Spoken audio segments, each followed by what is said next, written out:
Welcome to my lab. This is Livingroom Johnston. I'm going to read to you an excerpt of my fourth novel titled John Brown.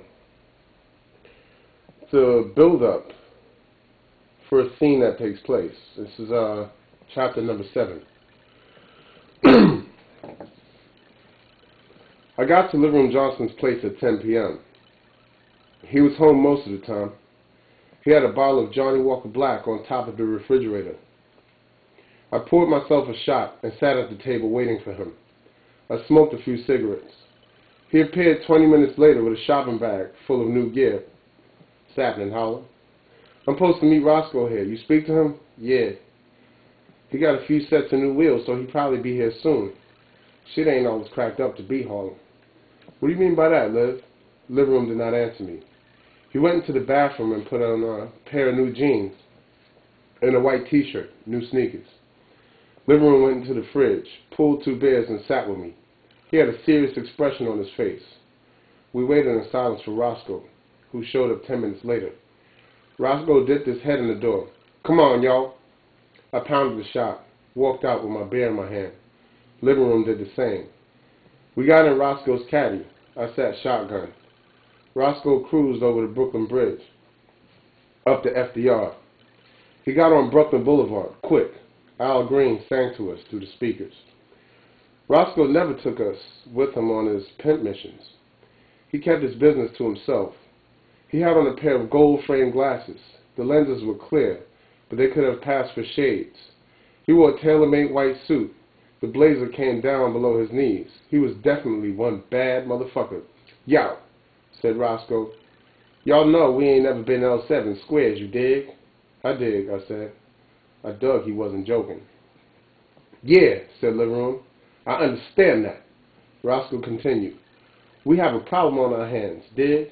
And the problem is called Sonny. Exactly, I shouted. Remain calm, brother, Roscoe said. Okay? Okay, I said. Roscoe circled off of Brooklyn Boulevard to Hunts Point. He was headed toward the old penny factory. There were about 16 women wearing bedroom gear, sexy shit. Some were in the street, some on the sidewalks. We passed the broad taking a piss in between parked cars.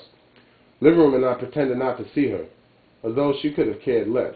Now, you remember when we were kids? When I was rolling with grown men? Roscoe asked. Said Livingroom. What about it? I asked Roscoe.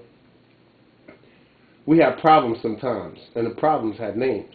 And when you have a problem, you have to solve it. And there are different ways to solve problems. We got options to weigh. What are you getting at, Roscoe? I was getting butterflies in my stomach. Roscoe was about to suggest something I wasn't quite sure I was ready for. He steered the car toward the water. There were more women. Most of them in the street, on one side of the block. They wore less clothing than the first batch that I saw. It was a strange thing to see in real life. Nothing like television. Roscoe stopped curbside. A woman wearing lace stockings and a garter belt approached the car. She had a skimpy bra on. Her titties were big, juicy looking. I would have fucked her had she not been a hooker. Maybe I would have fucked her anyway, given the chance. Hold on, Roscoe said to Livingroom and I. Across the street, ahead of us, was a shady-looking character. He was hunched in the doorway of one of the factory buildings. I knew Roscoe saw him. Roscoe was forever on point. What's the news, Tanya? Roscoe asked the prostitute.